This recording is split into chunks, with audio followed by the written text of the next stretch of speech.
The mirror of the outsider.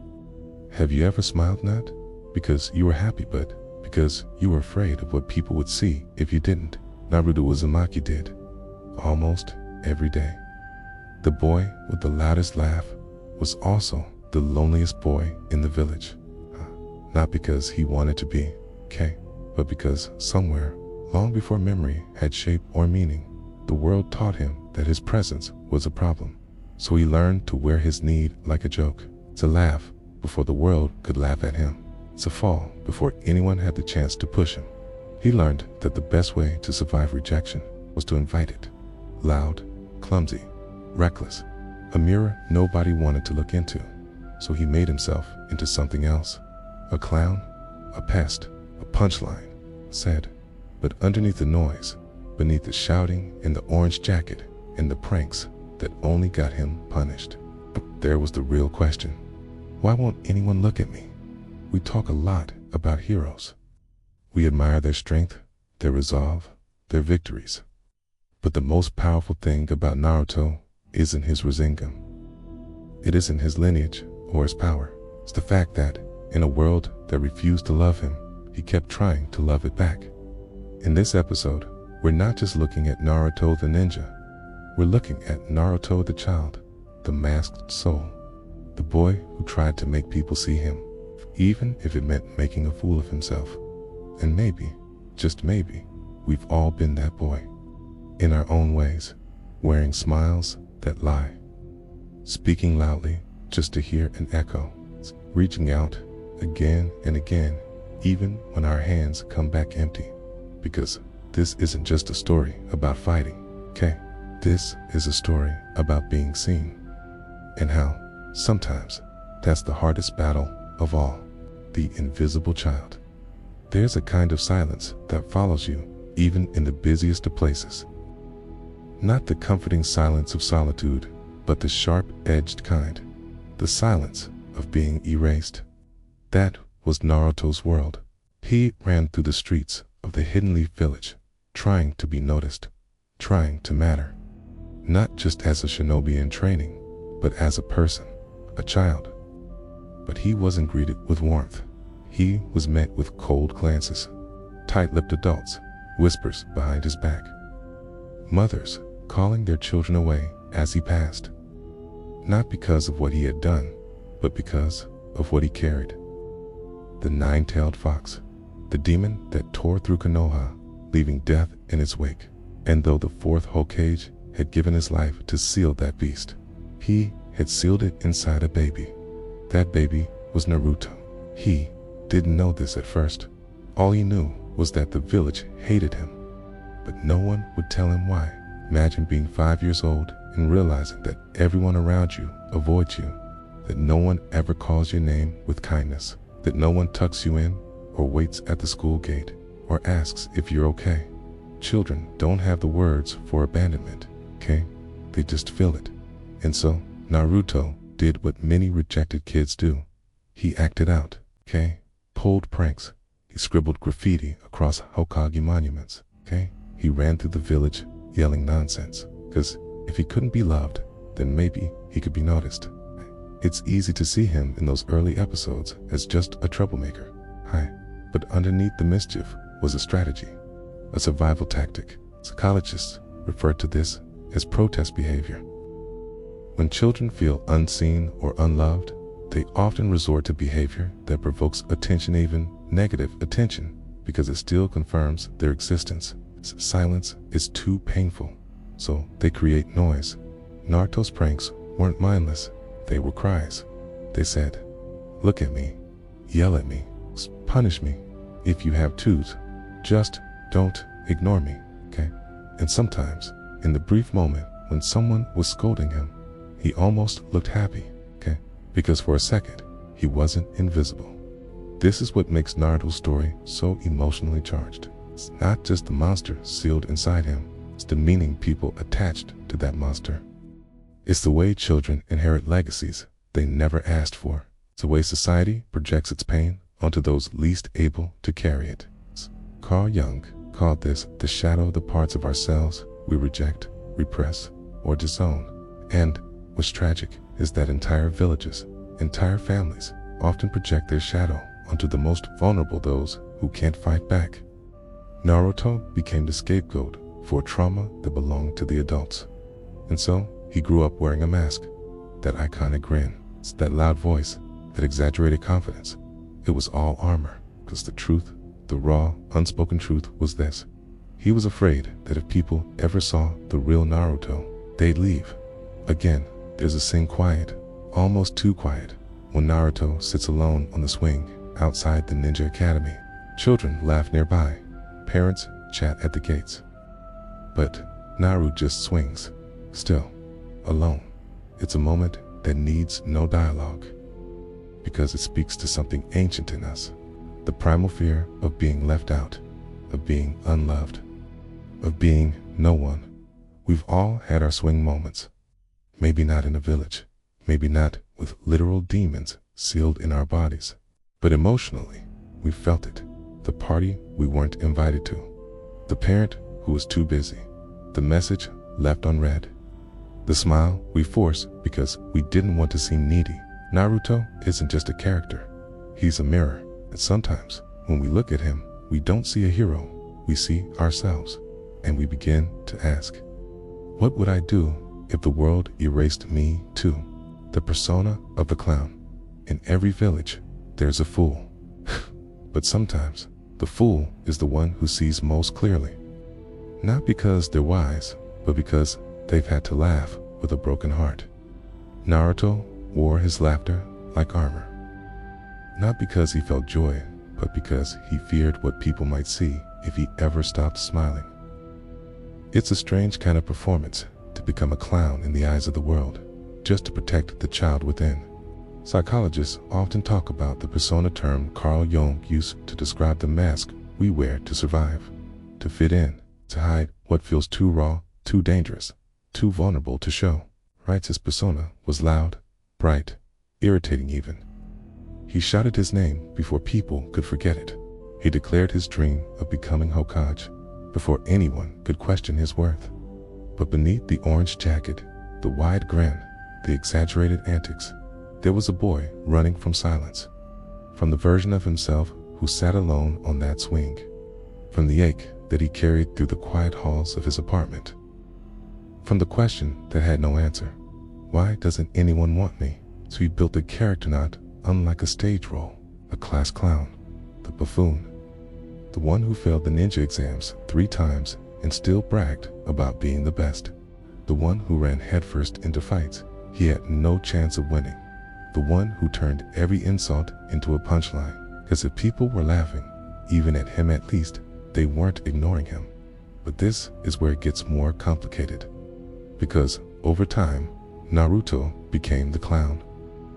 And that's the danger of the persona. If you wear a mask long enough, you forget you're wearing one. You start to believe that maybe this is all you are, that the laughter is your voice, okay? That the dream of becoming Hokage is your real ambition, not just your last hope at being loved. Naruto's deepest fear wasn't failure, it was abandonment. And the dream of becoming Hokage was, in some ways, less about leadership and more about being needed. If he became Hokage, the village would have to see him. If he became Hokage, no one could deny his worth. If he became Hokage, maybe the child inside him, the one crying quietly in the dark, could finally rest. This kind of drive is powerful, but it's also fragile. It's because what happens when your sense of worth is built entirely on recognition, on applause, on being seen by the very people who once ignored you. You begin to chase love like a mission. You begin to prove yourself through endless sacrifice. You begin to fight, not for peace, but for permission to exist. Naruto's clown persona wasn't simply a shield. It was a negotiation, a way to say, if I make you laugh, you'll accept me. If I dream loudly enough, you'll believe in me. If I work harder than everyone else, maybe you'll love me. And that is heartbreak disguised as hope. There's a kind of tragedy in that, because even as he grew stronger, even as he formed bonds with people like Iruka, Sasuke, and Kakashi, he he still clung to the clown, still made jokes when things got heavy, still pretended not to be hurting, because what if they left, too? What if the bonds he had now were as fragile as the ones he never had back then? There's a quiet moment in the early arcs of the story, after Naruto saves a teammate, or cracks a joke to lighten the mood, where he turns his head and smiles, but there's something in his eyes, a flicker, a fracture. It's the smile of someone who still isn't sure if he's earned his place. It's the mask slipping, just a little, and yet not everyone looked away. There was one person, perhaps the first, who saw through the performance. Iruka. When Naruto first stole the scroll of seals, it was Iruka who pursued him, and at first he was just another adult with disappointed eyes, another authority figure expecting trouble. But when Iruka realized that Naruto had risked his safety not for power, to gain praise, to prove his worth, something shifted. In Iruka's own past was a wound. He had lost his parents in the Nine Tails attack, the same attack that had left Naruto alone in the world. But instead of blame, Iruka saw pain mirrored in Naruto's loneliness, and in that recognition, a new kind of bond was born. Not transactional, not strategic, but human. When Iruka shielded Naruto, his own body risking his life for a boy the village had ridden off, marked the first time Naruto was protected. Not as a Jinchuriki, not as a project, but as a person. Iruka didn't laugh at the clown. Lee looked past him, and in that moment, Naruto began to believe just faintly, just tentatively, that maybe he didn't have to perform anymore. Not always, not with everyone.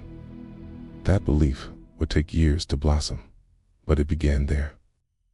With a forehead protector placed gently into his hands, with the words, "You're one of us now." That small gesture, that soft beginning, was more revolutionary than any jutsu. It's because it told Naruto, you don't need to earn your place by being loud. You already have a place. Okay. Still, unlearning the mask is never easy. Even after forming bonds, Naruto returned to the persona when afraid, when Sasuke pulled away, when others doubted him, when memories of the swing crept back in. This is how trauma echoes, not in one loud scream, but in hundreds of little reflexes. The way we laugh too fast, apologize too much, prove ourselves again and again, even when we've already been chosen. The persona becomes a habit, a reflex, a cage, and yet it also carried Naruto through, because while the clown may have been a mask, it also held something honest, his longing. He longed to be loved, longed to protect, longed to matter, and that longing was real. This is why Naruto never became cynical, never turned cold, never lashed out at the world the way the world had once lashed out at him, because underneath the clown was a flame, a small, persistent flame of belief that people could change. Pain didn't have to be passed on, that even if he had been unloved, he could choose to love others better. This is the secret of the fool, of the clown. They may look ridiculous, they may make mistakes, they may shout and stumble and fail, but deep down, they carried the heart of the story. In Naruto's case, that heart was already learning how to beat for more than just itself. The boy who chased ghosts. There are ghosts in Konoha. It's not the kind that rattle chains or drift through moonlit hallways. The quieter one's ghosts made of memories that never happened, of embraces that were never given, of voices a child kept waiting to hear. Naruto chased those ghosts every sunrise.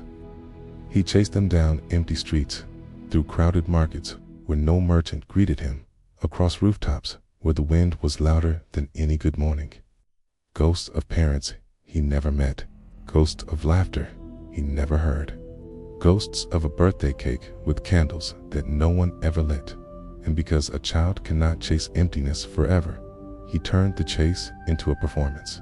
He could not catch the ghosts, he would at least make sure they were watching. The Hidden Leaf Village looked peaceful, lanterns glowing at dusk, the scent of sweet dango drifting on spring air, water wheels clacking in the distance. But beneath that postcard haze lay a wound the nine tails rampage wounds, when left unspoken, grow into specters. Collective trauma is a real thing. Psychologists call it cultural post-traumatic stress. An entire community sharing a silent flashback. Konoha never truly faced what happened. They simply sealed it away inside. Narutoyan pretended the night was over. So when villagers saw the boy, they didn't see him.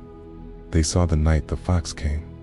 They saw the flames, the rubble, the coffins. They saw Go-san flinched. You felt it too, didn't you? Those moments when someone's eyes slip past you, as if you become a screen for their own unfinished grief. It's not you they fear. It's the story you remind them of. Naruto became that story in motion, a living reminder of everything unresolved. And the child learned, I must become louder than their silence.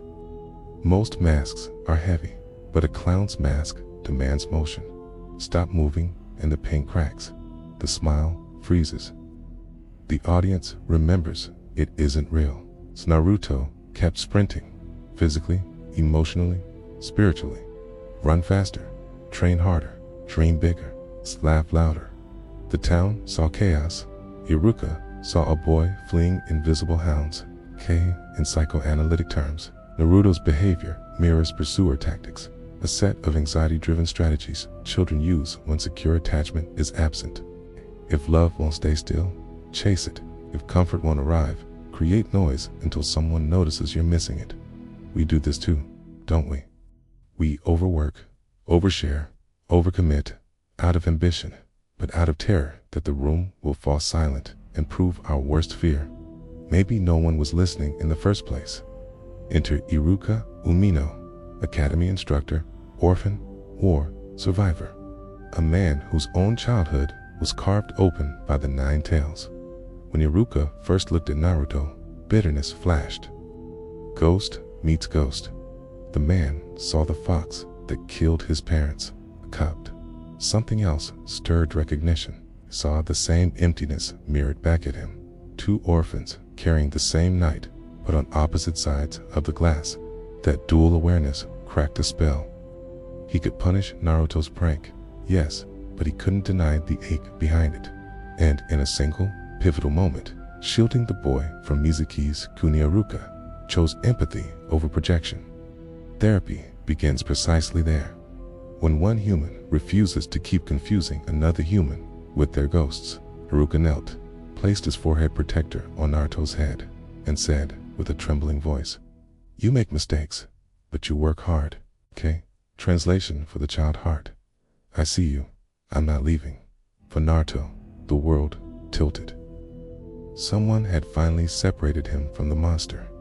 Someone named the boy without naming the beast. Attachment theorists call this a corrective emotional experience.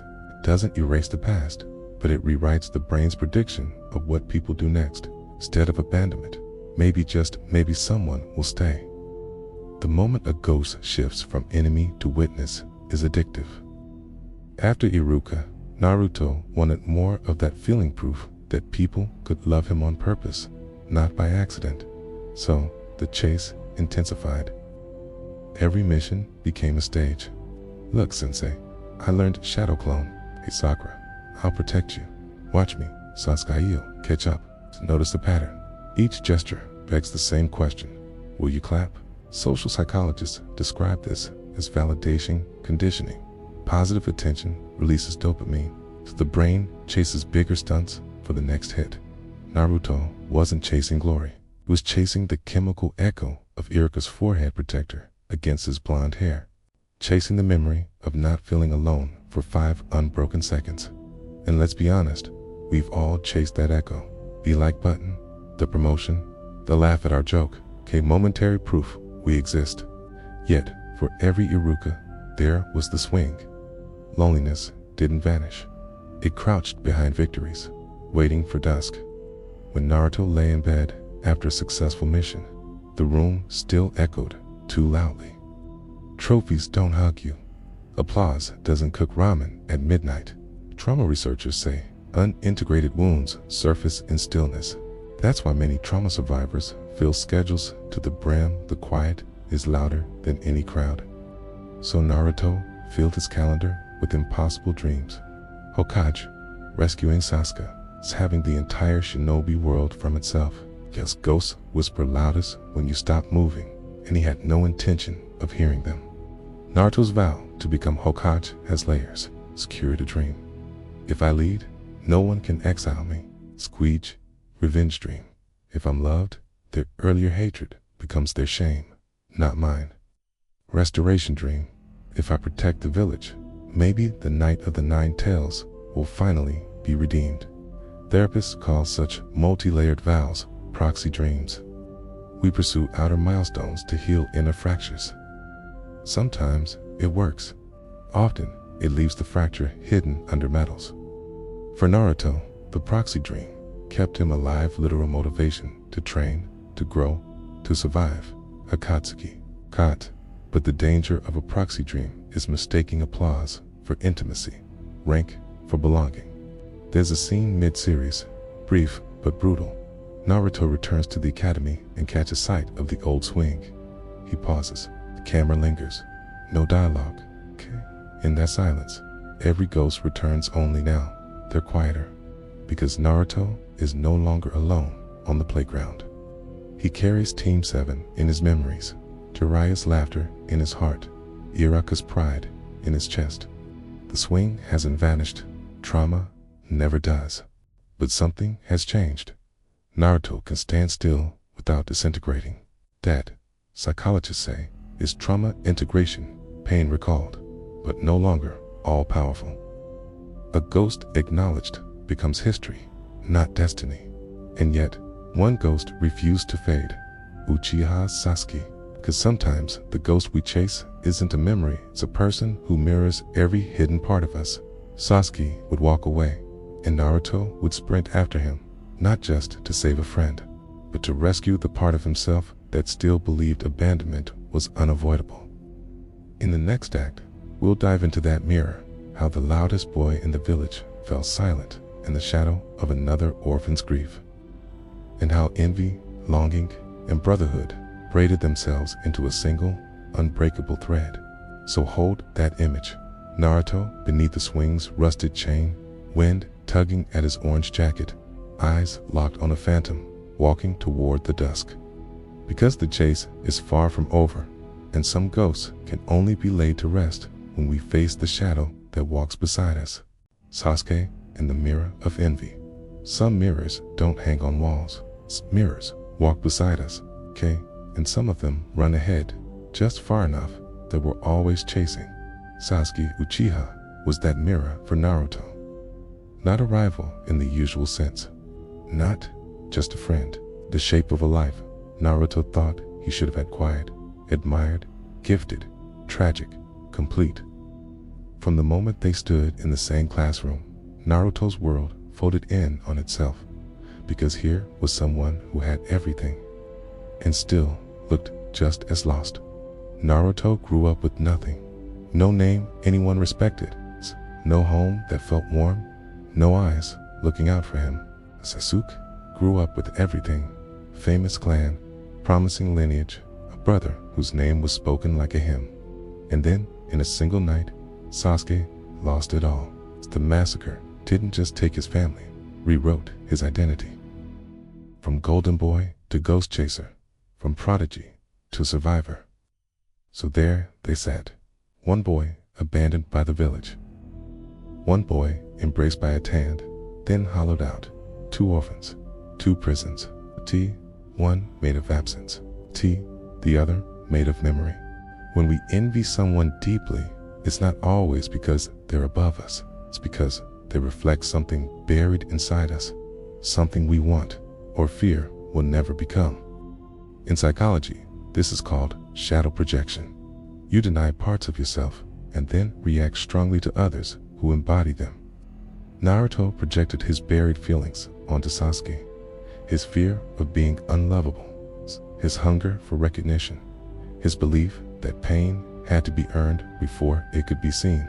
Sasuke was everything Naruto wasn't allowed to be: cool, admired, gifted, haunted in a way that drew people closer.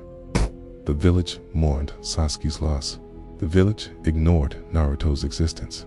And so, Naruto had to chase him. It's not to defeat him, but to prove to himself that if he could stand beside Sasuke, might be worthy of love too. Where Naruto was loud, Sasuke was silent. Where Naruto flailed for attention, Sasuke recoiled from it. But the ache behind their eyes was the same. Naruto wanted someone to see him. Sasuke wanted someone to understand him. Both longed to be known, but in opposite directions. That's the tragedy of trauma. It makes connection look like danger, and yet you crave it anyway. There's a scene early in the series when Naruto watches Sasuke from across the classroom. Jealousy flickering in his expression. But then Sasuke turns, and there's no joy in his face. Only distance, and a kind of pain Naruto didn't yet know how to name. Envy gave way to confusion. Why does someone like him look like someone like me? When they were forced onto Team 7, neither boy wanted it. But under Kakashi's watchful eye, something began to change.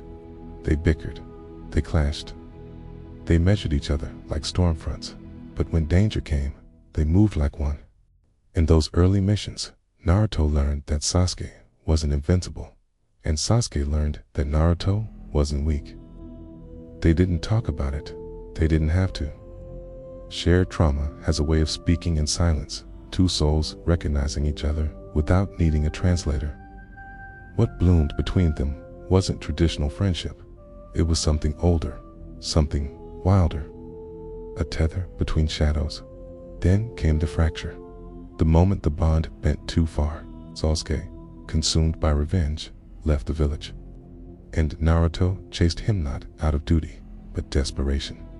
Because losing Sasuke wasn't just losing a teammate, he was losing the one person who mirrored his pain. The one person who proved he wasn't completely alone in it.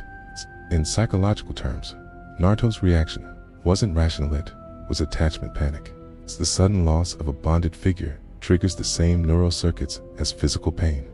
He fought tooth and nail in the valley of the end, not to win, not even to stop Sasuke, but to say, "Don't go where I can't follow." Sasuke did go, and Naruto, for the first time, truly broke. After Sasuke left, the village continued. Missions resumed. Seasons changed. Life moved on. But inside Naruto, something had shifted. A quietness, a doubt. He had promised Sakura he'd bring Sasuke home. He had promised himself that he could save people because no one had saved him, and now he had failed. This is the moment many viewers miss, the ghost of self-blame curling around Naruto's resolve.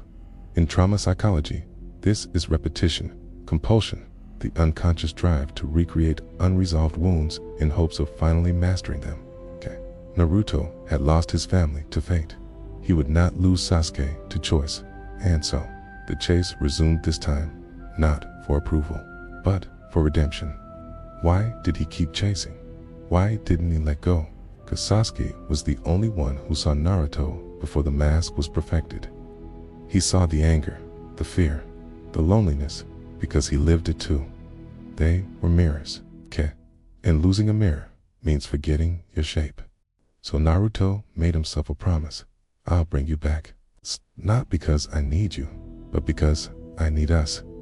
In the real world, this kind of loyalty is rare. Pain usually teaches people to leave before they're left. But Naruto taught us something else. Sometimes the bravest thing you can do, stay. Even if it takes years. Even if the mirror breaks. Even if the world calls it foolish. Because love that survives absence can't survive anything. Sasuke walked deeper into darkness, and Naruto followed not to stop him, but to walk beside him long enough that Sasuke might remember the light.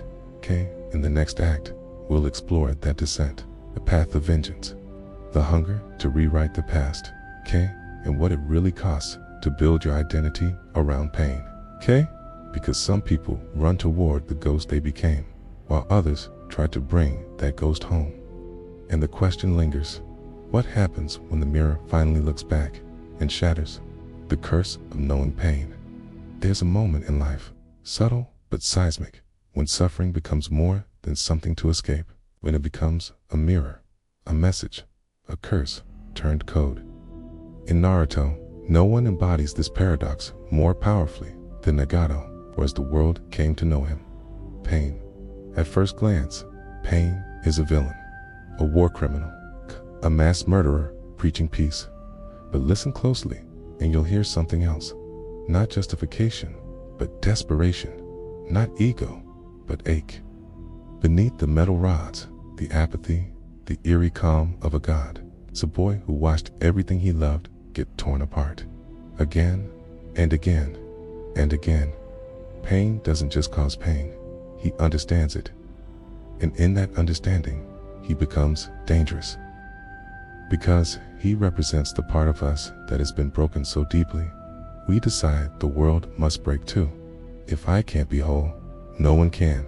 If peace costs me everything, then peace must be earned with everything. This is where revenge becomes religion. And this is what Naruto is really up against. Not a villain, not a monster, but a philosophy, a story told in wounds. Pain's infamous line echoes in memory. Just by living, people hurt others without even realizing it. He's not wrong, but being right isn't the same as being whole. Pain's ideology is shaped not just by tragedy, but by the meaning he assigns to that tragedy. He internalizes the cruelty of war, not as something to be grieved, but something to be replicated. That's the real curse, not the trauma itself, but the belief that trauma justifies further harm. That violence is the only language anyone understands. In this way, pain becomes a prophet of despair. But Naruto is a ghost of a future not yet written, because Naruto suffers too. He's been alone, abandoned, reviled. But where pain turns inward and calcifies into godhood, Naruto continues reaching out. And this is the fulcrum of their clash. Not chakra, not ninjutsu, but worldviews. Pain believes peace comes after annihilation. Believes it must come instead. They are mirrors, one cracked by loss, the other welded together by hope. And when they meet, everything trembles. There's something jarring about how soft-spoken Pain is. He doesn't scream, he doesn't gloat. He delivers genocide the way one might deliver a eulogy, with reverence, with resolve. This quiet, almost meditative approach to mass violence isn't theatrical, it's spiritual. And that's what makes him so terrifying, because it's not rage we fear most, it's conviction. Pain is what happens when suffering becomes sacred, when it is no longer something to heal, but something to worship. When being hurt is not a stage to pass through, but a personality to adopt. We do this more often than we think. We make pain our story, our currency. We start defining ourselves by our wounds, and it makes sense. Pain gives shape to our world. It explains things. It protects us from but left unchecked, it warps us. We begin to see compassion as weakness, empathy as a threat, peace as a lie. That's the psychological tragedy of Pain. He doesn't believe peace is impossible. He believes it's impossible without horror, without mass grief, without trauma so deep it brands generations. He believes people only change when they suffer, deeply, permanently. He's not trying to create peace. He's trying to force understanding, to make the world feel what he felt. And in doing so, he recreates the very violence he once wept over. This is what John called the shadow's loop, the repetition of suffering when its roots go unexamined. When you don't heal, you reenact. When you bury pain, it doesn't die. It becomes doctrine. But Naruto does something extraordinary. He listens. He sees pain, not just the destruction, but the despair beneath it. Naruto could have fought, could have screamed, could have justified his own revenge, but instead, he becomes still. And in that stillness, he begins to change the rhythm of the story.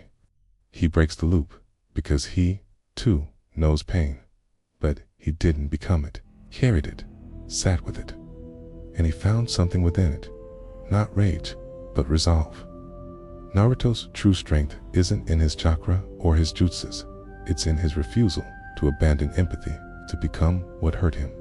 When he tells pain, I don't know how, but I'm going to break the cycle of hatred, it's not just a shonen line, it's a spiritual decision. He chooses growth over vengeance, it's compassion over ideology, connection over control.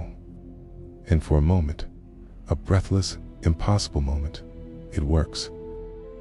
Pain, the man who raised an entire village, revives them all, not because he was defeated, but because he was understood. And that, more than anything, is what undoes him. The reason this act in Naruto resonates so deeply with fans and critics alike is because it captures a universal truth. We all have our pain. Some part of us still wounded, still angry, still looking for meaning in the ashes. We all want to be seen, to be heard, to be understood. But here's the thing, understanding is not agreement. Naruto doesn't agree with pain. He doesn't excuse him, simply reaches into the dark and says, I see you. And that small gesture shifts the entire moral center of the story. This is what maturity looks like. Not louder arguments, not sharper blame, but silence. That sacred space where two opposing wounds are allowed to exist without one needing to erase the other. And it's here that Naruto begins to become more than a boy seeking acknowledgement. He becomes a leader, not through domination, but through empathy refined by suffering. In Jungian terms, this is the point of individuation, not the erasure of pain, but the integration of it. Pain becomes part of Naruto's story, not as a villain, but as a teacher. A terrifying, unforgettable reminder of what happens when the cycle is left unchecked. To know pain is inevitable. To be consumed by it is a choice. Pain, the character, shows us what happens when grief metastasizes into ideology. Naruto shows us what happens when grief matures into understanding. And in that contrast, that tension between annihilation and healing, we find the question that defines the heart of Naruto as a whole. What will you do with your pain? Will you chain others to it, or will you set them free? It's the path of a ninja. It's not just the path of survival, it's the path of transformation. And sometimes that begins not with strength, but with silence, with stillness, with a single choice to break the cycle, even when it hurts, becoming the bridge. There's a stillness in Naruto's final walk toward peace. No screaming, no vengeance, no wild declarations of power. It's just footsteps, slow and steady, toward the boy he used to be, and the boy standing in front of him now. Because at some point, this story stopped being about proving strength, started being about offering a hand. This is the closing arc of every soul who chooses growth. Not the triumphant charge of victory, but the quiet, aching work of healing. Not defeating the enemy, but dissolving the need for one. Naruto became the bridge, not because he had no scars, but because he knew what it meant to live with them. He had looked hatred in the eye and whispered, I understand. And in that moment, he did what no jutsu could. He broke the chain. For so long, Naruto chased after connection, begged for it, fought for it, bled for it. He didn't want to be alone anymore. But by the end, something had shifted. He wasn't chasing anyone. He stood where he was, grounded in who he had become, and opened the door for others to come to him.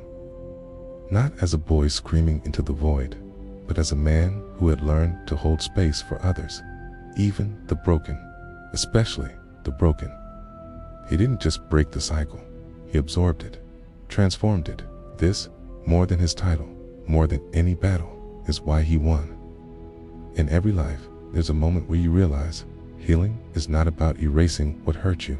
It's about holding it differently. It's giving it new meaning. It's letting it become the ground you stand on instead of the hole you fall into. For Naruto, that ground was built from loss, rejection, guilt, rage, and then choice. He chose to love people who had hurt him. He chose to believe in people who didn't believe in themselves. Okay? He chose to rebuild when destruction would have been easier. And that choice became contagious. Because when you choose peace while holding power, you show others what power is truly for. We are all carrying something. A wound we pretend doesn't bleed. A hope we're too afraid to speak out loud. It's a memory that still shapes how we see the world and ourselves.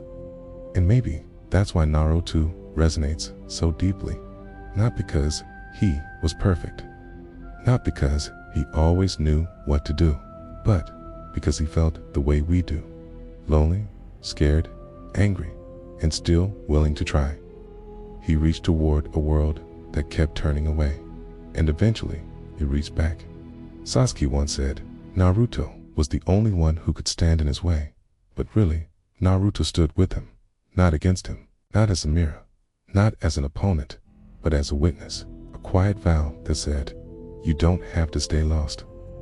You don't have to keep burning to feel alive. I won't abandon you the way the world did. In the end, Naruto didn't win because he fought harder. He won because he listened, because he never stopped seeing the human behind the choices, okay?